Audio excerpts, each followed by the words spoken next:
एक बार नारद मुनि जी ने भगवान विष्णु जी से पूछा, हे भगवान, आपका इस समय सबसे प्रिय भक्त कौन है? अब विष्णु तो भगवान हैं, सो झट से समझ गए अपने भक्त नारद मुनि की बात और मुस्कुराकर बोले, मेरा सबसे प्रिय भक्त एक गांव का एक मामूली किसान है। यह सुनकर नारद मुनि थोड़ा निराश हुए और फिर से प्रश्न किया, हे भगवान, आपका बड़ा भक्त तो मैं हूँ, फिर भी सबसे प्रिय क्यों नहीं? भगवान विष्णु जी ने नारद मुनि से कहा, इसका जवाब तो तुम खुद ही दोगे। जाओ एक दिन उस किसान के घर रहो और फिर सारी बात मुझे आकर बताना। नारद मुनि जी सुबह सवेरे मुंह धोकर उस किसान के घर पहुंच गए। देखा अभी अभी किसान जागा है और उसने सबसे पहले अपने जानवरों को चारा दिया, फिर मुंह हाथ धोए, दैनिक कार्यों का निर्वत हुआ। फिर किसान जल्दी जल्दी भगवान का नाम लिया, रूखी सूखी रोटी खाकर जल्दी जल्दी अपने खेतों पर चला गया। सारा दिन खेतों में काम किया और शाम को वापस घर लौट आया। फिर अपनी जानवरों को अपनी अपनी जगह वापस बांधा, उन्हें चारा पानी डाला, हाथ पांव धोए, कुल्ला किया, फिर थोड़ी देर भगवान का नाम लिया, फिर परिवार के संग बैठकर खाना खाया और उनके साथ कुछ बातें की और फिर सो गया।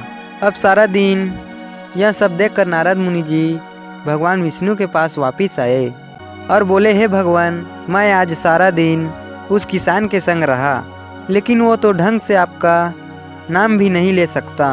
उसने थोड़ी देर सुबह और थोड़ी देर शाम को आपका नाम लिया और वो जल्दी जल्दी आपका ध्यान किया, और मैं तो 24 घंटे सिर्फ आपका ही नाम जपता हूँ। क्या अब भी वह गरीब किसान आपका प्रिय भक्त है?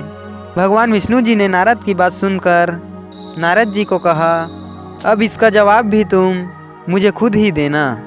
और भगवान विष्णु जी ने एक कलश अमृत से भरा नारद मुनि को थमाया और बोले, इस कलश को लेकर तुम तीनों लोकों की परिक्रमा करना, लेकिन ध्यान रहे अगर एक भी बूंद अमृत नीचे गिरा तो तुम्हारी सारी भक्ति और पुण्य नष्ट हो जाएगा।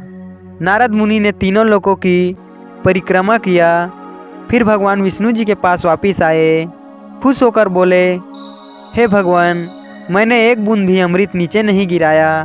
विष्णु भगवान ने पूछा, और इस दौरान तुमने मेरा नाम कितनी बार लिया? तो नारद जी बोले, भगवान जी, मेरा सारा ध्यान तो इस अमृत पर था, फिर आपका ध्यान कैसे करता? भगवान विष्णु ने कहा, हे नारद, देखो उस किसान को, वह अपना कर्म करते हुए भी नियमित रूप से मेरा स्मरण करता है। तुम तो सारा दिन खाली बैठे ही मेरा नाम का स्मरण करते हो, लेकिन वह गरीब किसान अपना कार्य करते हुए भी मेरा नाम नहीं भूलता, क्योंकि जो अपना कर्म करते हुए भी मेरा जाप करे वह ही मेरा सबसे बड़ा प्रिय भक्त है। फिर नारद जी को अपनी अहंकार का स्मरण हुआ और उसका अहंकार टूट गया। उसने भगवान विष्णु से प्रार्थना की कि हे प्रभु, मैंने आपका प्रिय भक्त होने का अहंकार किया, इसलिए मुझे क्षमा कर दीजिए। इस तरह भगवान विष्णु ने नारद जी का अहंकार तोड़ दिया।